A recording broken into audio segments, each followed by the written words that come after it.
수많은 무리가 함께 갈새 예수께서 돌이키사 이르시되 물은 내게 오는 자가 자기 부모와 처자와 형제와 자매와 더욱이 자기 목숨까지 미워하지 아니하면 능히 내 제자가 되지 못하고 누구든지 자기 십자가를 지고 나를 따르지 않는 자도 능히 내 제자가 되지 못하리라. 중에 누가 망대를 세우고자 할진대 자기의 가진 것이 준공하기까지에 족하는지 먼저 앉아 그 비용을 계산하지 아니하겠느냐. 그렇게 아니하여 그 기초만 쌓고 능히 이루지 못하면 보는 자가 다 비웃어 이르되 이 사람이 공사를 시작하고 능히 이루지 못하였다 하리라. 또 어떤 임금이 다른 임금과 싸우러 갈 때에 먼저 앉아 1만 명으로서 저 2만 명을 거느리고 오는 자를 대적할 수 있을까 헤아리지 아니하겠느냐.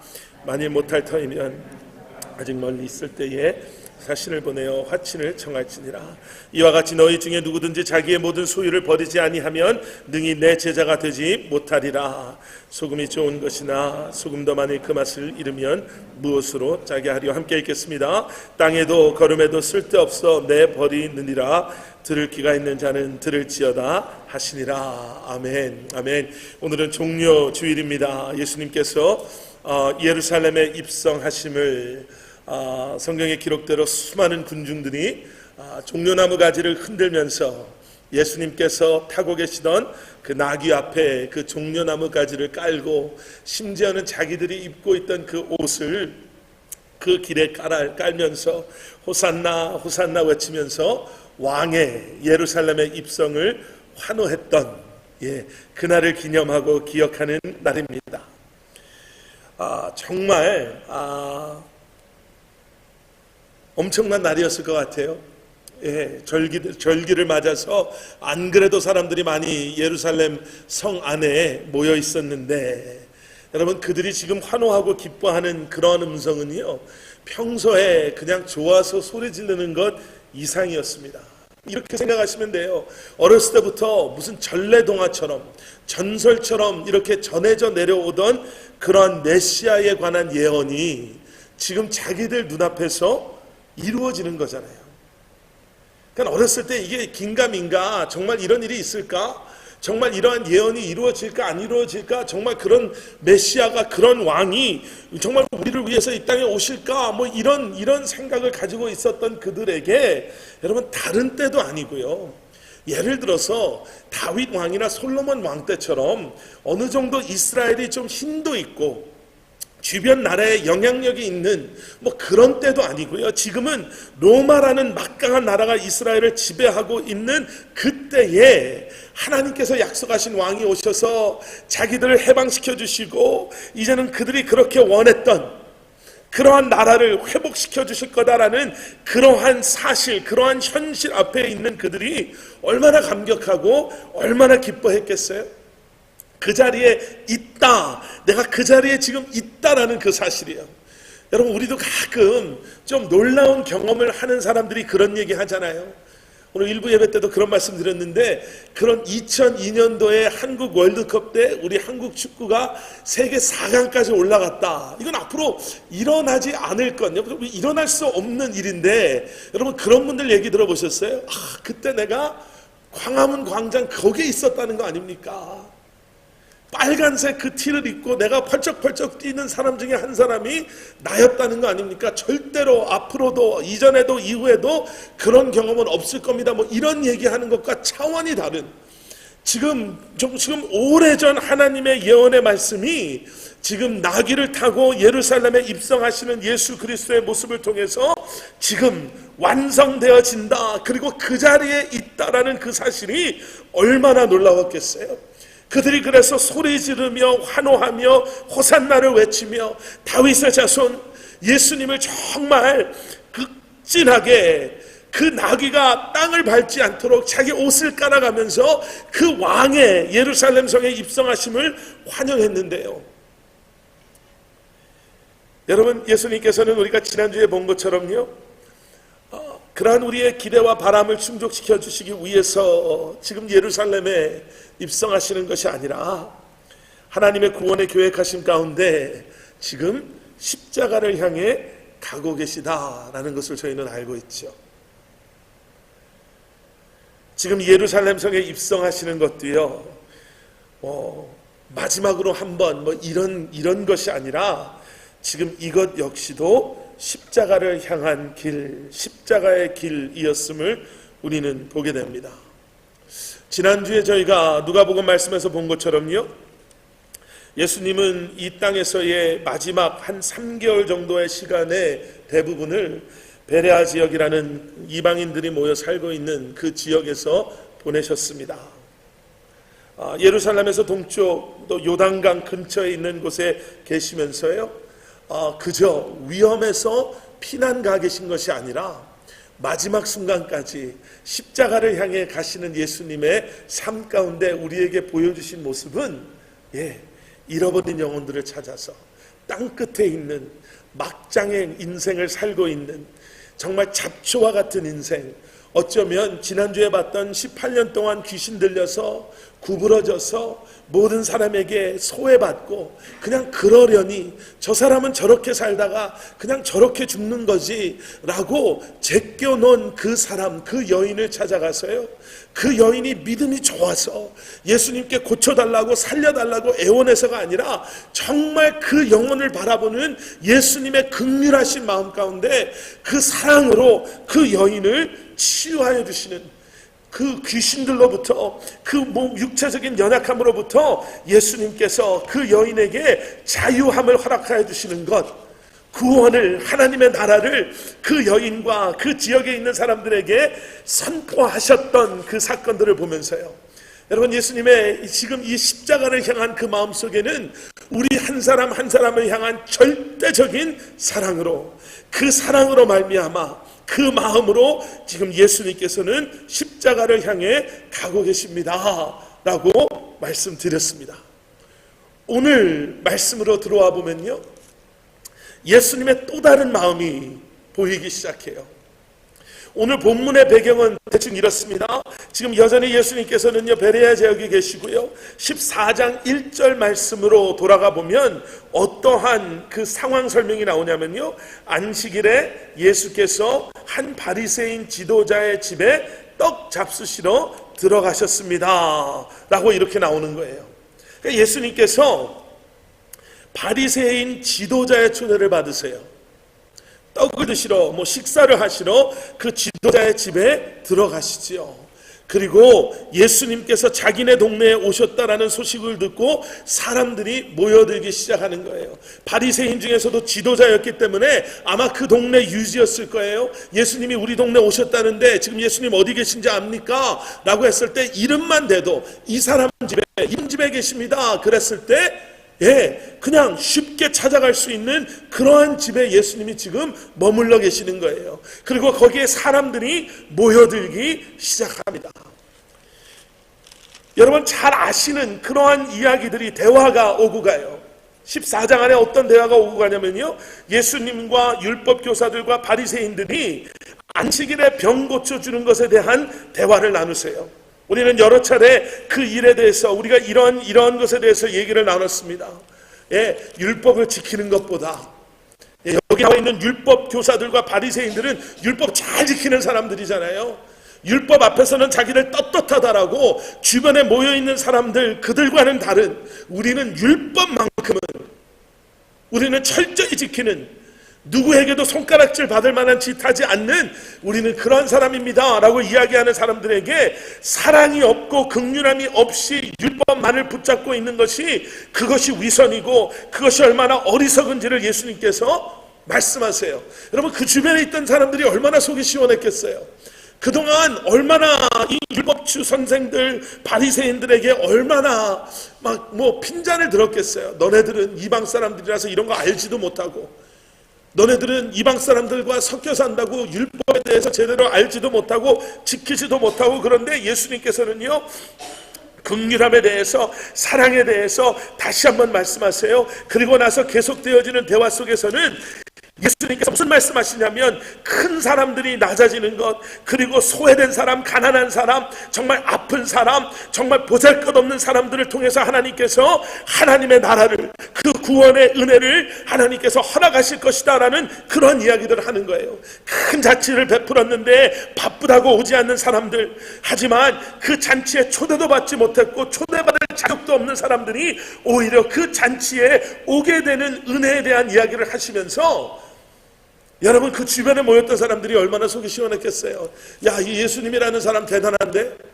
이 예수님이라는 사람은 예전에 율법 선생이나 이런 바리새인들 같지 않고 꼭 내 편 같은 얘기를 하시는 거예요. 내가 얼마나 듣기 좋은 얘기를 하시는지 몰라요. 마치 아무것도 안 해도 된다라고 이야기하는 것처럼 부담 없이 들리는 얘기들 있잖아요.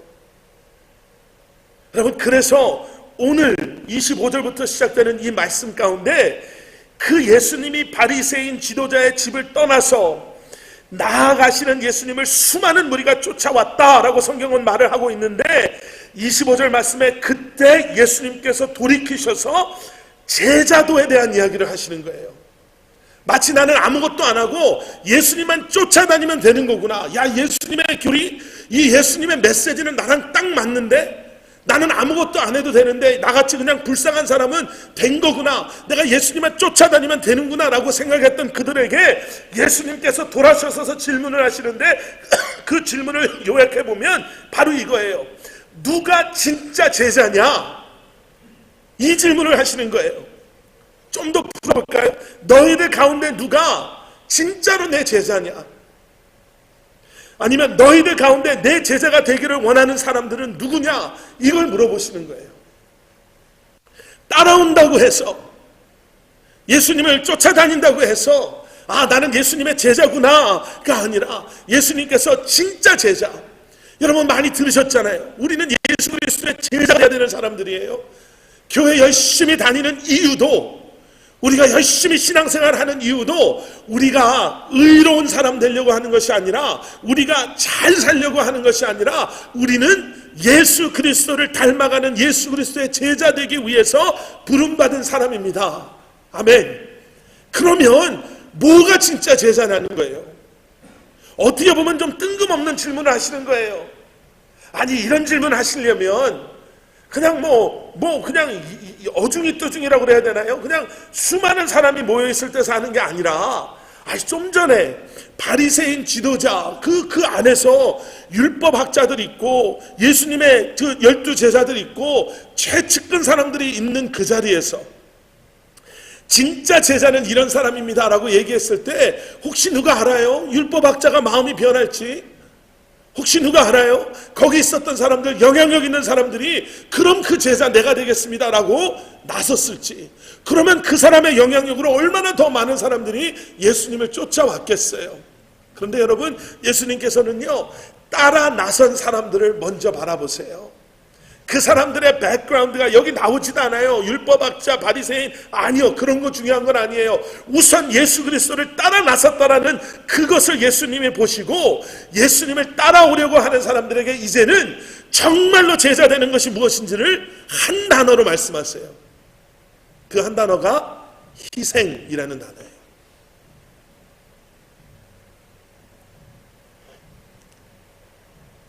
그리고 오늘 보실 말씀 안에 보면요, 우리의 약점을 딱 정확하게 세 개를 짚어주세요. 여러분, 우리는 우리 나름대로 희생하는 삶을 삽니다. 희생하는 삶을 살죠. 아주 그냥 편하게 들으세요. 아주 편하게 말씀드리면, 교회 다니면서 얼마나 희생 많이 하셨어요 벌써. 시간적으로, 물질적으로.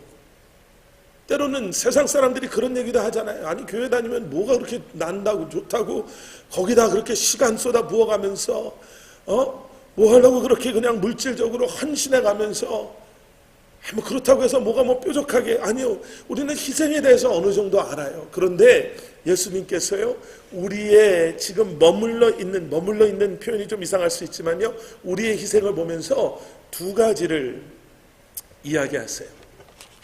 그 중에 첫 번째는 무엇이냐면, 우리의 희생에는요, 우리도 모르는 사이에 대가를 기대하는 희생을 우리가 가지고 있는 경우가 있다는 거죠. 이 정도 했으면 이만큼은 하는 그런 기대 있잖아요. 우리가 이렇게 열심히 신앙생활하면, 내가 이렇게 열심히 하나님 앞에 한다면, 이런 마음이요. 그래서 우리도 모르는 사이에, 나도 모르는 사이에요, 여러분, 그냥 나쁜 마음, 악한 마음이 아니라 지극히 인간적인 마음에서요, 우리도 모르게 기대하는 그러한 마음들이 있고요, 희생에 대해 인정받지 못하거나 그 희생의 대가를 내가 제대로 받지 못한다 라는 생각이 들면, 여러분, 우리 안에요, 그런 실망이나 낙심이 생길 때가 있어요. 우리가 가끔 그런 이야기 듣잖아요. 예전에 그분 참 신앙생활 열심히 했는데, 정말 교회 헌신 많이 하셨는데, 요즘에는 그분이 마음에 이런 마음이 있어서 교회도 안 다니셔. 대부분 다 그렇다는 건 아니지만요, 간혹 그런 경우에 그런 게 있어요. 내가 열심히 교회 다니고, 내가 교회 열심히 헌금하고, 열심히 헌신하고, 내가 열심히 내 삶을 드리면 하나님께서 분명히 그러한 헌신과 희생의 대가를 기억하시고, 우리 기업을 축복해 주시고, 우리 가정을 축복해 주시고, 우리 자녀들 잘 되게 해 주실 거다라는 그런 마음이 있다가, 그런 경우에 어려운 일들이 있잖아요. 내가 기대하고 예상했던 그러한 대가를 우리가 받지 못하는 경우에 오히려 더 큰 마음의 상처가, 더 큰 마음의 실망이 생기는 경우들을 우리가 보게 돼요. 우리는 하나님의 자녀로서요, 나도 모르는 사이에 이런 마음을 가지고 있어요. 약속된 권세를 누리고 싶어하는 마음. 하나님의 자녀가 됐으니까 이제는 약속하신 축복을 좀 누리고, 약속하신 그 권한, 그 편안함을 좀 누리고, 그러한 마음을, 그러한 삶을 원하는 마음이 우리 안에 있죠. 그런데 예수님께서는요, 제자의 길, 제자의 자격에 대해서 이야기하시면서 무엇을 이야기하시냐면 희생을 이야기하고 계세요. 우리의 약점 세 가지를 짚으신다고 하잖아요. 첫째는 뭐예요? 여기서 말하는 가족이에요. 가족에 대한 이야기를 해요. 내가 사랑하는 사람, 내가 정말 사랑하는 사람, 아버지가, 어머니가, 부모된 우리가 우리 자녀들을 위해서 얼마나 뭘 다 줘도 하나도 아깝지가 않잖아요. 여기 계신 분들도 한때는 그런 경험 해보셨잖아요. 애들 위해서, 애들이 조금 더 좋은 학군에 살려고, 좋은 학교 가게 하기 위해서, 우리 애들이 조금 더 좋은 거 배우게 하기 위해서 투잡 뛰고 쓰리잡 뛰고 내 거 아껴가면서 우리가 그런 희생에 얼마나 익숙해요. 애들이 듣기 싫어하는 이야기 중에 하나가, 부모님들이 내가 왜 미국에 와서 이 고생하는지 알아? 너 때문에 그래. 그게 듣기 싫다고 하더라도 사실은 대부분의 경우가 맞잖아요. 정말 힘든 결정에서 힘들게 했는데, 그러한 희생에 우리가 익숙해요. 그런데 하나님께서는요, 그것 이상을 요구하세요. 또 하나는 무엇을 얘기하냐면요, 자기의 목숨까지도 미워하지 않으면, 여러분, 자기 애라고 그러잖아요. 내가 얼마나 나를 사랑하는지 몰라요. 내가 얼마나 내가 원하는 것, 내가 얼마나 나를 위해서, 나의 쾌락, 나의 즐거움, 나의 평안함, 내가 나를 사랑하는 마음이 얼마나 대단한지 몰라요. 그런데 그것을 내려놓으라는 거예요. 그리고 마지막에는 어디까지 얘기를 해요? 33절에 누구든지 자기의 모든 소유를 버리지 아니하면. 여러분, 우리가 정말 희생하기 어려운 세 가지를요, 예수님께서 지금 내가 예수님을 따라가고 있다라고 생각하는 사람들에게 물어보시는 거예요. 이것에게 희생할 수 있냐? 이것에게 희생할 수 있냐? 예수님께서 원하시는 예수님의 그 제자도의 그 중심, 그 본질 안에는 무엇이 들어있냐면요, 누가 지금 나를 따라오느냐가 중요한 게 아니라, 어떤 사람이 지금 예수님을 따라오고 있느냐가 아니라, 예수님을 따라가겠다라고 말하고 있는 그들 마음속에 과연 어떠한 마음이 있냐라는 거예요. 예수님께서 이 똑같은, 너희가 십자가를 지고 나를 따라와야 된다, 희생의 다른 말이 십자가잖아요. 십자가 지고 나를 따라오지 않으면 안 된다 라고 말씀하신 것은 베드로에게 이전에 말씀하셨어요. 가이사랴 빌립보라는 그 화려한 도시에 들어가셨을 때 예수님이 제자들에게 물어보잖아요. 사람들이 날 누구라고 그러냐? 너희들은 나를 누구냐 그러냐? 그랬더니 베드로가 기가 막힌 대답을 해요. 예, 살아계신 하나님의 아들. 그런데 조금 있다가 예수님께서 베드로와 제자들에게 예수님의 고통받으심과 죽으심, 그런 고난에 대해서 이야기하실 때 베드로가 벌쩍 뛰잖아요. 안 됩니다, 주님. 그때 예수님이 베드로를 뭐라고 불렀는지 아시죠? 사탄아. 그리고 나서 예수님께서 말씀하신 게, 나 따라오려면 정말 네가 내 제자고 이 땅에서 내가 가는 길을 가기 위해서는 십자가 지고 와야 된다는 거예요. 여러분, 그 질문이요, 이 희생에 대한 질문이요, 지금도 우리 안에서 예수님을 믿습니다. 내가 예수님을 닮아가는 삶을 살기를 원합니다. 내가 예수님의 십자가를 향해 나아가고 있습니다. 내가 예수님의 제자 되기를 원합니다. 여러분, 그런 고백이 우리 안에 있다라면, 여러분, 우리가 우리 스스로에게 물어봐야 돼요. 나는 정말 예수님의 제자인가? 지금 내 마음은 어디에 있는가? 나의 삶의 우선순위는 지금 어떻게 되어 있는가? 나는 예수님의 그 온전함을 담기 위해서, 내가 예수님의 제자 되기를 위해서 내가 지금 모든 것 포기하고 모든 것 희생할 준비가 되어 있는가? 여러분, 가끔 이런 말 하시는 분들 계시잖아요. 나는 이것 없으면 못 살아요. 여기에 이것이 무엇입니까?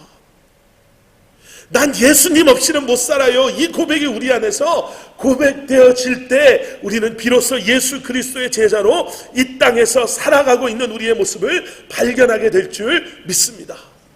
세상 사람들은요, 끊임없이 그러한 뭐라 그럴까요? 기득권이라고 그럴까요? 나의 위치를 놓고 싸워요. 예수님의 제자들까지도 끝까지 그것 때문에 예수님께 책만 받잖아요. 예수님, 우리 오른쪽에 누가 갈 거고 왼쪽에 누가 갈 거고. 여러분, 그것이 무엇과 다름없는지 아세요? 내가 예수님 믿어서 우리 애들 잘 됐고, 우리가 돈 잘 벌고 살고 있고, 우리가 편안하게 살고 있고, 그거랑 다른 게 하나도 없는 거예요.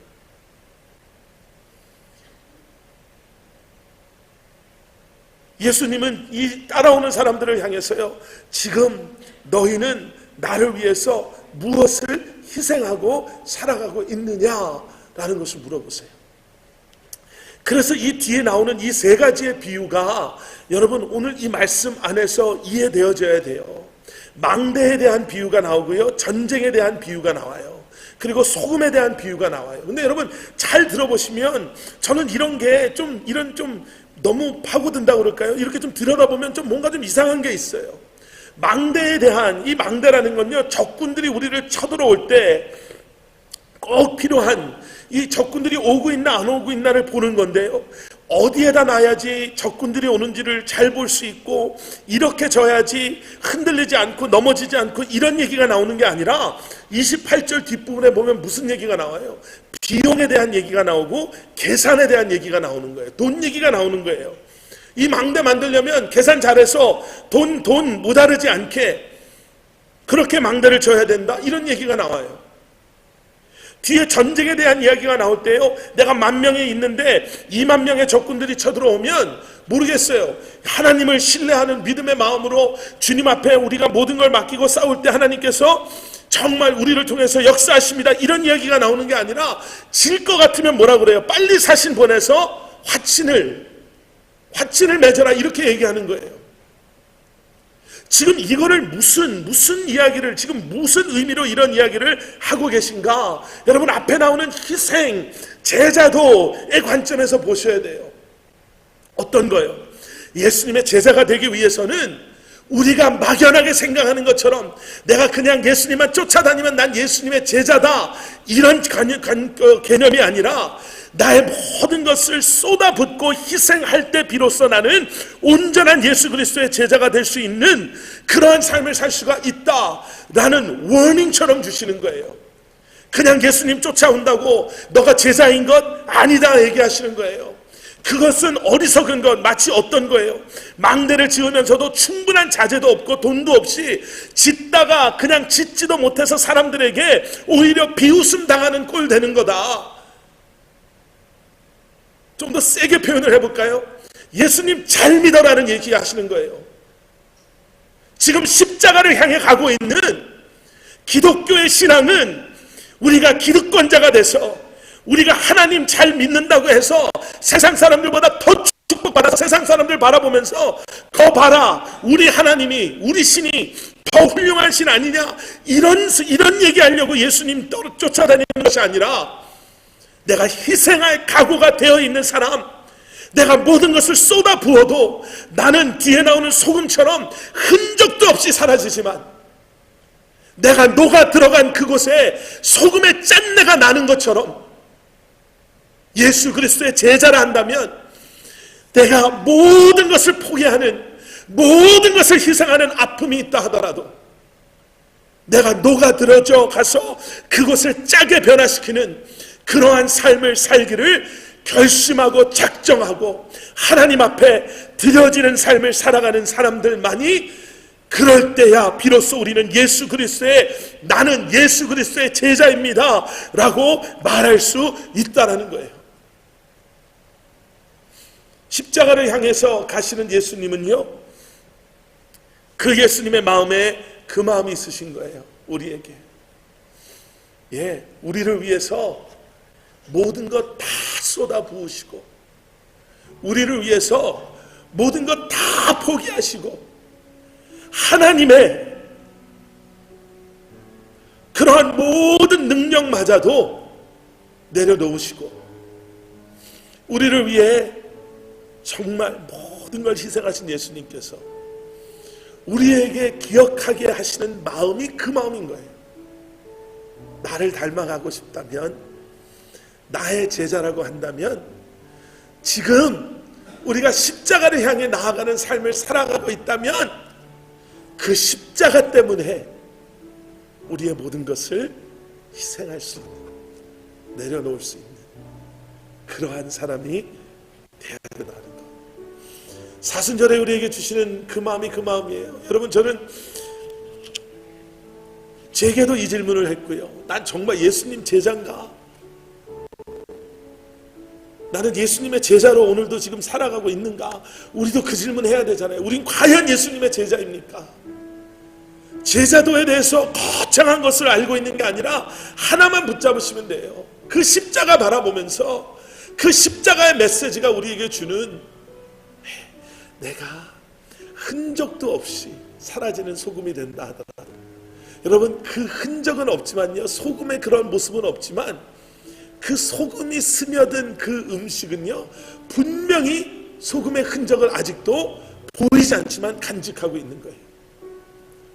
여러분들 삶 가운데 그러한 예수 그리스도의 제자됨의 모습이 이번 이 한 주간도, 여러분, 특별히 우리가 이번 이 한 주간, 여러분 힘드시더라도요, 이번 한 주간만이라도 마음을 모아서 우리가 함께 기도하며 우리가 십자가를 향해 나아갑니다 라는 그 고백 안에, 내가 예수 그리스도를 닮아가기를 원합니다, 제자 되기를 원합니다 라는 그 마음 안에 내가 주님 위해서 모든 것 내려놓겠습니다. 여러분, 그래서요, 우리가 무슨 훈련을 해야 되냐면요, 자꾸 예수님께, 하나님께 드리는 훈련을 하셔야 돼요. 여러분, 내가 그 문제가 무슨 문제건 상관없어요.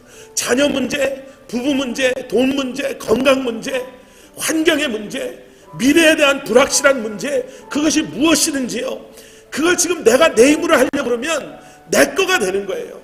내가 힘들어도 그게 어떻게 잘 풀어져도요, 그냥 고비 하나 넘긴 거예요. 근데 여러분, 그걸 자꾸 하나님께 드리세요. 수고하고 무거운 짐진자들아 다 내게 오라. 그게 무슨 말씀이에요? 그건 나 달라는 거 말씀이시잖아요. 그러면 그 순간부터 그 문제가 우리 가정의 문제, 우리 아이의 문제가 아니라 하나님이 개입하시는 문제가 되는 거예요. 여러분, 한 주간 기도하십시다. 우리가 새벽 기도 조금 더 열심히 하십시다. 예배에도 집중하십시다. 이거는요, 우리가 그렇게 하면 하나님이 양심이 있으시지, 예전보다 좀 더 우리가 기도하고 좀 더 말씀 읽고 좀 더 예배에 집중하는데 하나님이 왜 보답 안 해주시겠어? 축복 안 해주시겠어? 이 차원으로 이해하시는 게 아니라 기도하십시다. 예배에 집중합시다. 한 주간만이라도 우리가 기도에 집중합시다라는 그 이야기는 우리가 그 시간을 통해서 내가 지금 나를 정말 짓누르고 있는 이 어려움들을 하나님께 올려드립시다. 그 얘기예요. 그러면 그 일을 통해서 하나님이 이렇게 역사하셨구나. 하나님이 이렇게 우리를 인도해 주셨구나. 그럼 그 문제가 고비 하나 넘어간 게 아니라 우리의 영성을 깊게 해주는 하나님은 지금도 살아계셔서 하나님은 지금도 나와 함께 하여 주셔서 주님을 위해서 희생하는 제자된 나의 삶을 책임지시는 나의 주님이시구나. 나는 그 고백이 우리 안에 고백되어지게 되는 줄 믿습니다.